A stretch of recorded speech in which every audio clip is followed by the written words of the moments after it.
धन्यवाद सभापति महोदय। मैं तो हैरान हूं कि ऐसा बिल जिसमें वास्तव में कोई बहुत बड़ा बदलाव नहीं किया गया है। साधारणतः एक अच्छी व्यवस्था जो वर्षों से चल रही है, इसका जो मूल बिल है, मूल जो कानून है, ये 1923 में बना था और एक माननीय प्रधानमंत्री नरेंद्र मोदी जी की जो आधुनिक सोच है कि देश ने गुलामी की मानसिकता से निकलना चाहिए, पुरानी बातों को कब तक हम झेलते रहेंगे, कब तक पुराने तौर तरीकों पे देश चलेगा, उसको मद्देनजर रखते हुए हमने कानून को अच्छी तरीके से देखा। जो अच्छी बातें थी उसको यथासंभव कायम रखा। जहां हमें लगा कि कुछ सुधार हो सकता है, चाहे वो डेफिनेशंस में हो, चाहे इंस्पेक्शन के प्रावधान में हो, अलग अलग प्रकार से इस कानून को स्टेक होल्डर्स के साथ, जो इससे जुड़े हुए हैं लोग, उन सबसे चर्चा करके एक आज के परिप्रेक्ष्य में ये कानून को सदन के समक्ष आपके माध्यम से रखा है। उसके बावजूद जब 19 माननीय सांसद इसमें हिस्सा लेते हैं तो खुशी भी होती है कि लोगों, हमारे माननीय सांसदों में इतनी चेतना है, इतना उत्साह है। थोड़े बहुत हैरानी भी होती है क्योंकि इतने ज्यादा बेबुनियाद बातें भी कुछ सांसदों ने रखी। अब 3-4 सांसदों ने विपक्ष से बार बार भोपाल गैस ट्रेजेडी की बात की। मैं हैरान हूं कि Bhopal gas tragedy boiler bill में कहां से आ गया। भोपाल गैस ट्रेजेडी का जो मूल कारण था वो था कि गैस टैंक जो मिथाइल आइसोसाइनेट स्टोर करता था उसमें लीकेज हुई थी, उसका प्रेशर में तकलीफ आई, वो लीक हुआ था क्योंकि उसमें शायद पानी घुस गया था मेंटेनेंस के समय, और बाकी कोई कारण होंगे, वो तो जो जांच कमेटी उसमें बैठी उससे देखा ही होगा। लेकिन इसका बॉयलर से दूर दूर से, कोसों दूर से कोई संबंध नहीं है। बॉयलर होता है जहां पे स्टीम का इस्तेमाल करके हीट जनरेट होती है और उस हीट से या तो फर्नेस चलती है या अलग अलग प्रकार के काम किए जाते हैं। तो सबसे पहले तो मैं स्पष्ट कर दूं कि अच्छा रहता अगर थोड़ी और जानकारी या बिल का जो व्यापक स्वरूप है इसको भी कुछ माननीय सांसद जिन्होंने बेबुनियाद बातें की हैं वो उसको अच्छी तरीके से समझते। कुछ तो इतने वरिष्ठ सांसद हैं जिनका मैं बहुत सम्मान करता हूं, उन्होंने भी जब भोपाल गैस ट्रेजेडी को इसके साथ जोड़ा तो मैं बहुत ही हैरान हुआ था। खैर, be that as it may, जैसा मैंने कहा कि गुलामी की माइंडसेट, कॉलोनियल माइंडसेट को, पुरानी सोच को, पुराने तौर तरीके को बदलने के लिए, अफसरशाही कम करने के लिए जो हमारा मूल सोच है, रिफॉर्म, परफॉर्म और ट्रांसफॉर्म, जो माननीय प्रधानमंत्री नरेंद्र मोदी जी बार बार देश को प्रोत्साहित करते हैं कि हम सबको, 140 करोड़ भारतवासियों को मिलकर एक आधुनिक भारत, एक विकसित भारत, एक समृद्ध भारत 2047 तक बनाना है। और वो तभी संभव है जब पक्ष विपक्ष हो, सत्तारूढ़ पार्टी हो, विपक्ष हो, राज्य सरकारें हो, केंद्र सरकार हो, हम सब विश्वास के ऊपर, हमारे उद्योग जगत के साथ विश्वास से अपना रवैया रखें। और विश्वास एक ऐसा शब्द है जो प्रधानमंत्री नरेंद्र मोदी जी हर देशवासी पर रखते हैं और इसीलिए देशवासी भी प्रधानमंत्री पे तीसरी बार उनको जिताकर तीसरी टर्म में 3 गुना तेज गति से, 3 गुना ज्यादा, 3 गुना और प्रभावशाली काम करने के लिए चुनकर भेजते हैं और माननीय प्रधानमंत्री जी उस पर खरे उतरकर देश को नई ऊंचाइयों पर लेके जाने के लिए दिन रात मेहनत करते हैं। मित्रों, वास्तव में इसका मूल अगर देखें इस कानून का, तो 1863 में एक बड़ा सीरियस बॉयलर एक्सप्लोजन कोलकाता में हुआ था।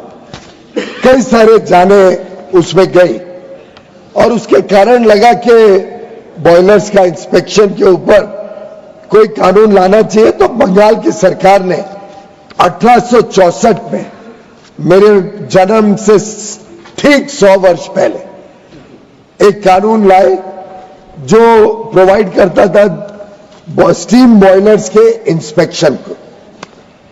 यहां से शुरू हुई बॉयलर के कानून की गाथा।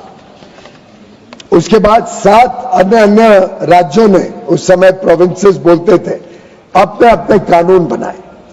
अब ये सब कायदे कानून अलग अलग थे, 7 राज्यों का कोई मेल नहीं था, उससे कठिनाई आती थी, कंसिस्टेंसी नहीं थी और इन अलग अलग प्रावधानों की वजह से काम करने में दिक्कत ना हो, उसकी वजह से उस समय की केंद्र सरकार ने एक कमेटी बनाई, बॉयलर लॉ कमेटी 1920 में, और उनके सुझाव के आधार पर 1923 में इंडियन बॉयलर्स एक्ट तैयार किया गया, जो एक uniform set of technical regulations थे और model set of administrative rules देश भर में बॉयलर कानून को सामान्यता से लागू करने के हिसाब से। इसमें ध्यान दिया जाए कि ये जो एक्ट था, ये टेक्निकल मैटर्स पे ज्यादा निर्धारित था और एडमिनिस्ट्रेशन के ऊपर इतना ज्यादा रेगुलेशंस के ऊपर छोड़ दिए गए थे। इसमें ज्यादा रूल्स के ऊपर छोड़ दिया गया था। जो रेगुलेट करने की कोशिश की गई थी वो टेक्निकल मैटर्स थे और रूल्स के माध्यम से एडमिनिस्ट्रेटिव प्रावधान बनाने का निर्णय हुआ था। उसके बाद वर्षों तक ये कानून में छोटे बड़े बदलाव आते रहे। 2007 में इसमें एक व्यापक चर्चा करने के बाद बदलाव आया। मैं आपके माध्यम से माननीय सदन को थोड़ा बहुत जरूर बताना चाहूंगा पिछली सरकारों के काम करने के ढंग और प्रधानमंत्री मोदी जी की सरकार के काम करने के ढंग में क्या फर्क है। ये जो 2007 में बदले गए कानून, इसकी शुरुआत कब हुई थी? 35 साल पहले 1972 में सरकार ने एक हाई पावर्ड कमेटी बनाई कि पुराने हो गए बॉयलर रेगुलेशंस, इसका एक व्यापक ओवरव्यू किया जाए, ओवरऑल किया जाए। Comprehensive review of the laws on boilers and unfired pressure vessels के लिए हाई पावर्ड कमेटी बनी। 74 में रिपोर्ट दी जिसमें 21 रिकमेंडेशन थे। अंतर मंत्रालय चर्चा कर 16 को स्वीकार किया गया।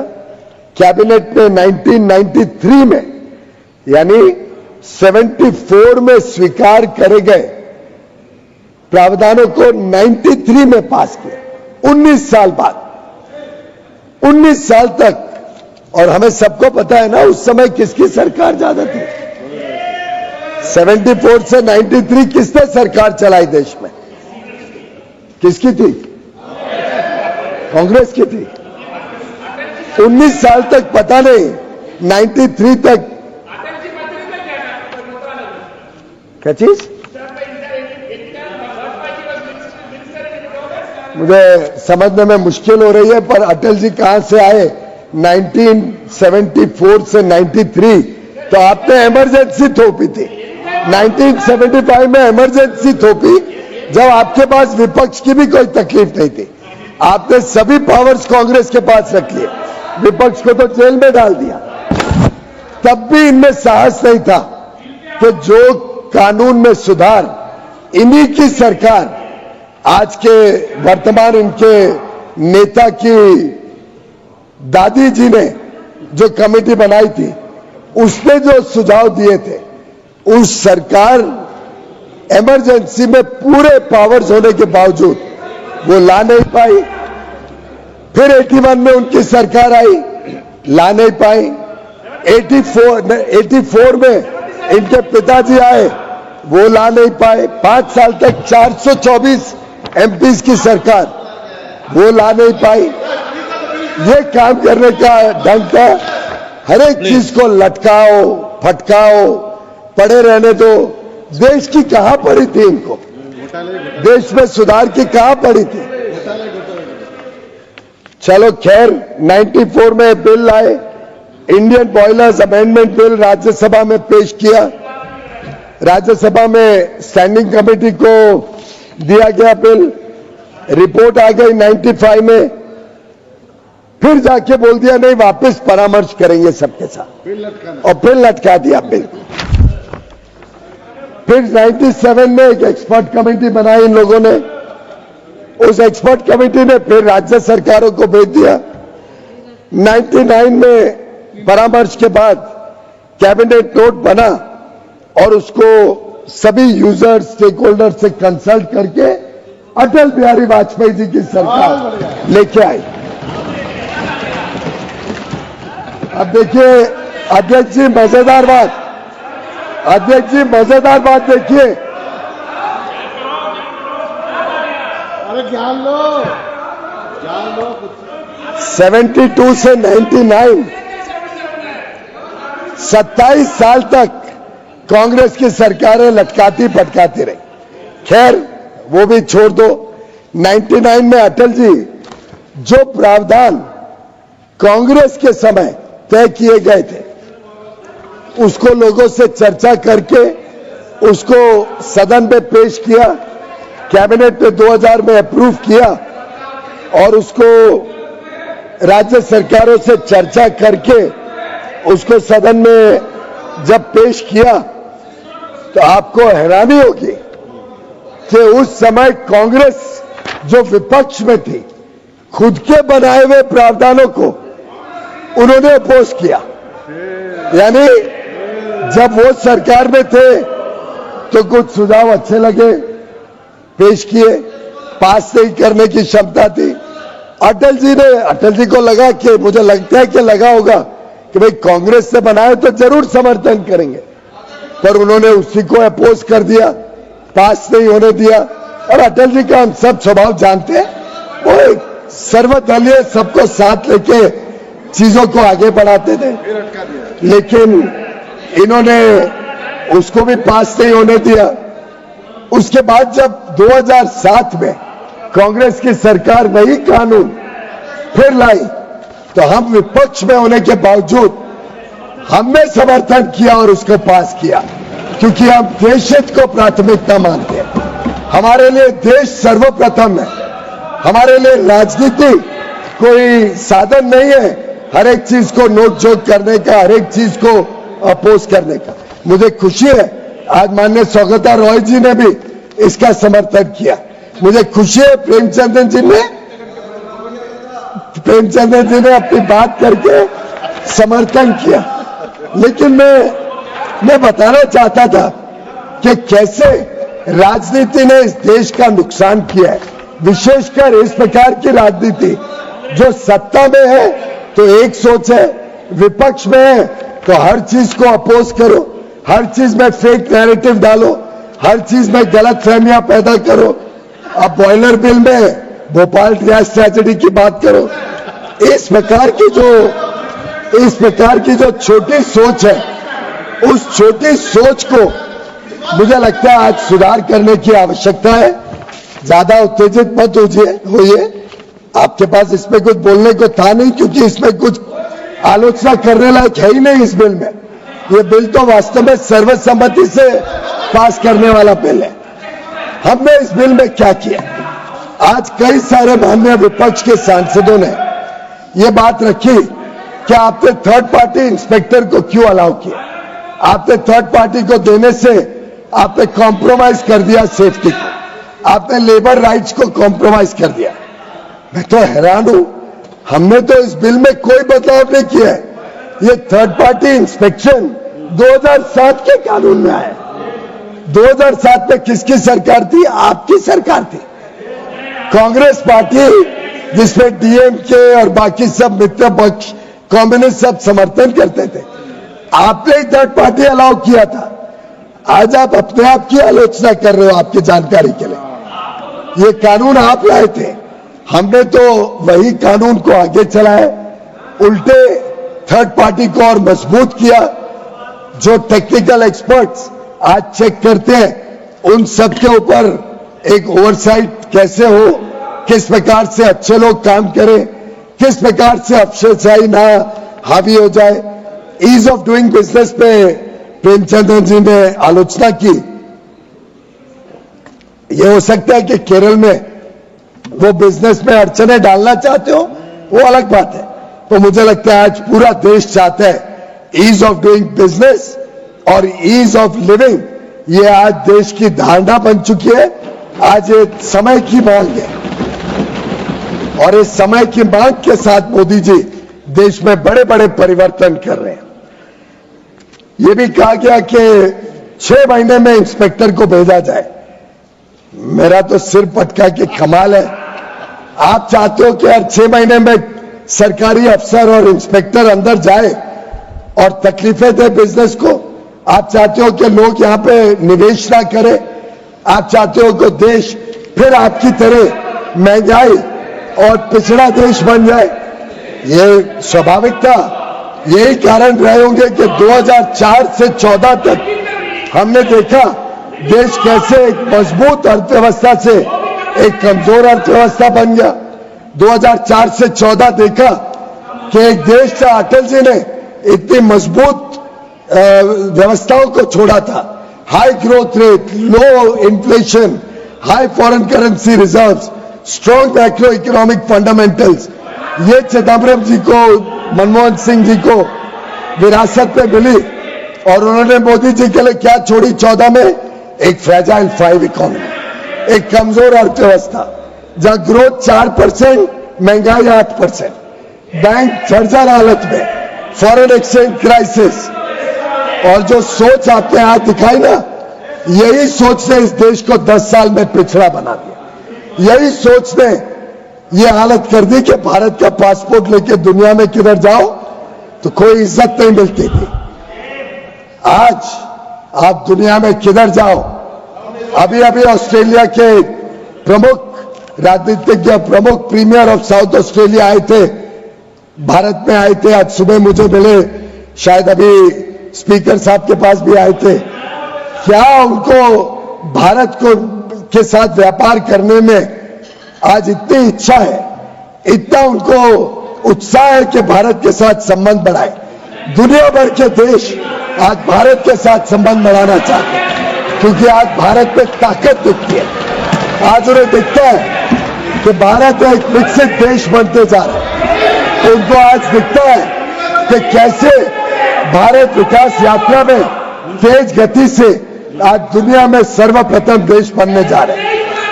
आज साथ साथ बड़े बड़े प्रमुख देश भारत के साथ द्विपक्षीय द्विपक्षीय बायलैटरल ट्रेड एग्रीमेंट्स करके व्यापार बढ़ाना चाहते हैं क्योंकि उनको ईज ऑफ डूइंग बिजनेस दिखता है। उनको दिखता है एक डिसाइसिव लीडरशिप है, एक ऐसा नेतृत्व जो निर्णय ले सकता है, कमजोर नेतृत्व नहीं, और ऐसा नेतृत्व नहीं जिसके पार्टी का एक छोटा सा पदाधिकारी कैबिनेट और प्रधानमंत्री के निर्णय को प्रेस के सामने फाड़ के धज्जियां उड़ा दे। वो आज का देश नहीं है। आज के प्रधानमंत्री में ताकत है। आज का प्रधानमंत्री, आज की सरकार जब निर्णय लेते हैं, देश हित और जनहित के निर्णय लेते हैं। इसीलिए इस प्रकार के निर्णय, बॉयलर के कानून में सुधार, ये देश हित, हमारे कामगारों का हित, देश में छोटे बड़े उद्योगों का हित, इन सबको देखते हुए ऐसे कानून देश में लाए जा रहे हैं। कुछ मित्रों ने कहने की कोशिश की कि एग्जीक्यूटिव प्रोविजंस बहुत ज्यादा पावर्स बहुत ज्यादा दे दिए गए। जब हम डिक्रिमिनलाइज करते हैं कोई कानून को, जब हम उसमें से जेल के प्रावधान को सरल करते हैं, तो स्वाभाविक है कोई ना कोई तो व्यवस्था आएगी। वो सरल व्यवस्था हो, उसके लिए हमने जो फाइन है, फाइन को बदल के एक पेनल्टी में कन्वर्ट किया, जिससे कोर्टों के धक्के ना खाने पड़े। कुछ मित्रों ने तो यहां तक कहा कि आपने हाई कोर्ट में अपील करने का प्रावधान हटा दिया। मुझे लगता है कि शुरुआत में ही ये किसी पहले या दूसरे स्पीकर ने ये बात की थी कि आपने हाई कोर्ट के प्रावधान, हाई कोर्ट में अपील का प्रावधान निकाल दिया और जो निर्णय लिया जाएगा वो फाइनल माना जाएगा। मैं हैरान हूं, आप जरा पढ़ तो लीजिए। ये जो प्रावधान है जिसमें इंस्पेक्टर या जो चीफ इंस्पेक्टर निर्णय लेगा वो फाइनल होगा, इसके ऊपर और कोई कोर्ट में अपील के लिए नहीं जा सकते। ये हमारे 2024 दिसंबर में राज्यसभा में पास हुए या आज लोकसभा में पास हुए कानून में नहीं है। ये 1960, कौन था 1960 में निशिकांत जी? निशिकांत जी थे, यानी निशिकांत जी थे, परदादा की सरकार थी, पिताजी नहीं, दादी नहीं, परदादा की सरकार थी 1960 में। उस समय 1960 में यह प्रावधान लाया गया, finality of the order of the inspector. जो इंस्पेक्टर ऑर्डर दे वो फाइनल है और उसके ऊपर कोई अपील का प्रावधान नहीं। मुझे लगता है कि नेहरू जी ने अच्छा काम किया था, हमने उनका सम्मान किया। हम आपके तरह नहीं है कि हर चीज की आलोचना करें। अच्छा प्रावधान लाए थे, तब से चले आ रहे, हमने भी उसको आगे बढ़ाया, तो अच्छी बात है। पता नहीं चाहते हैं कि और 20-30 साल तक हमारे छोटे उद्योगपतियों को, छोटे उद्योजकों को कोर्टों के धक्के खिलाए। शायद ये इनकी मानसिक सोच हो, तो देश के जितने व्यापारी, जितने छोटे बड़े उद्योग चलाते हैं, एमएसएमई, सभी को मैं अध्यक्ष जी आपके माध्यम से चेतावनी देना चाहता हूं कि इनसे डरे, इनकी राज्य सरकारों से डरे, क्योंकि इनकी सोच इतनी धक्यानुसी है, इनकी सोच इतनी बैकवर्ड है, इनकी सोच अफसरशाही की सोच है। ये सरलता नहीं चाहते, ये नहीं चाहते कि उद्योग जगत पनपे, ये नहीं चाहते सरलता हो कानून में।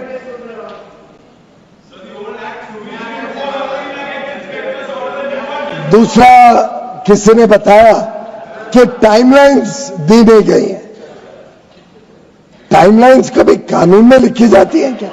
इतने साल सरकार चलाई, नो वंडर देश का इतना बुरा हाल है, इनको सरकार चलाना ही नहीं आता था। इतने साल सरकार चला के आपको इतनी समझ नहीं है कि रूल्स बनते हैं, रेगुलेशन बनते हैं, वो भी पार्लियामेंट में पेश होते हैं, उसमें भी चर्चा हो सकती है, उसमें टाइमलाइंस दिए जाते हैं। टाइमलाइंस रेगुलेशंस में बनते हैं, रेगुलेशन में टाइमलाइंस दिए जाते हैं और हर एक चीज में टाइमलाइन रेगुलेशन में दिया गया और उसका प्रावधान रेगुलेशन में रहेगा।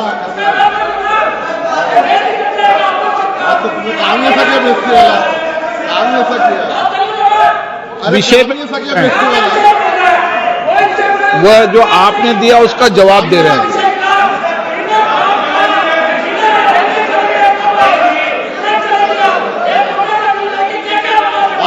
सुनना पड़ेगा, सुनना पड़ेगा, सुनना पड़ेगा।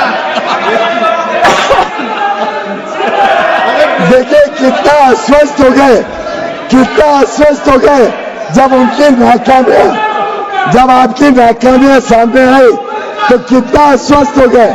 अगर छोटा सा बिल था तो इतने सारे स्पीकर से इतनी सारी बातें रखी क्यों? सभा का समय, जब सभा का समय इस विधेयक के पारित होने तक और विचार तक बढ़ा दिया जाए। जब पर्दाफाश हुआ आपकी नाकामियों का तो आप भागे।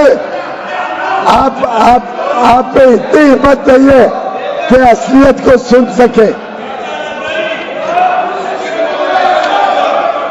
सर, इस प्रकार से भागने से कोई सच्चाई बदल नहीं सकती।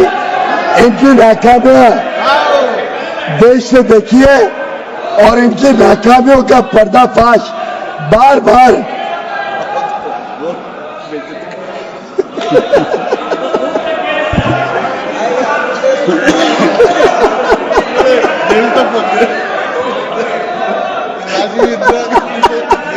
चलो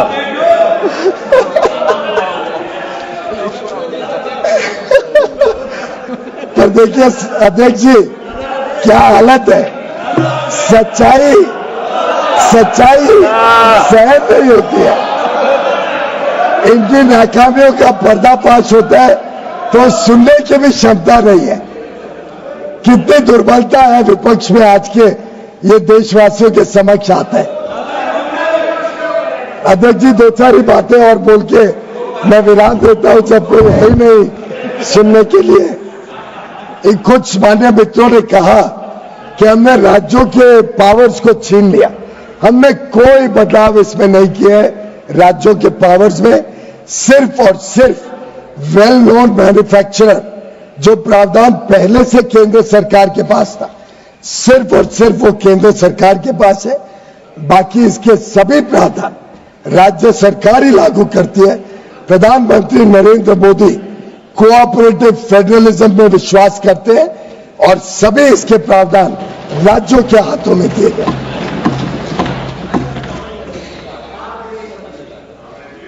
सेल्फ सर्टिफिकेशन की कुछ लोगों ने बात की गई। मैं समझता हूं कितना अंतर विरोध है इनकी बात में। एक तरफ बोलते हैं इंस्पेक्टर ने अब 6 महीने में जाना चाहिए, कोई बोलता है कि सेल्फ सर्टिफिकेशन अलाउ नहीं होना चाहिए, कोई कहता है होना चाहिए। हम समझ नहीं पा रहे हैं इनके मन में क्या है। मैं समझता हूं अगर हम विश्वास करते हैं हमारे उद्योजक, हमारे एमएसएमई पर, तो ये इस देश के लिए जरूरी है। सरकार का और मोदी जी का बड़प्पन है, क्योंकि जब तक सरकार विश्वास नहीं करेगी अपनी जनता पर, तब तक जनता का भी विश्वास सरकार जीत नहीं पाएगी।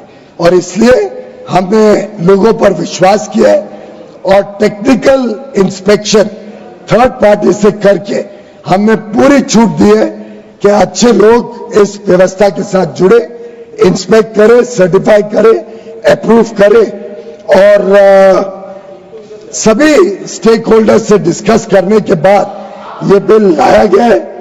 इसमें राज्य सरकार के पावर्स को किसी प्रकार से टच नहीं किया गया और छोटे लोगों को और सुविधाएं दी गई है, उनके लिए सरलता रखी गई है, प्रोसीजर्स को सरल किया गया है और सेफ्टी को सर्वप्रथम चिंता की गई है।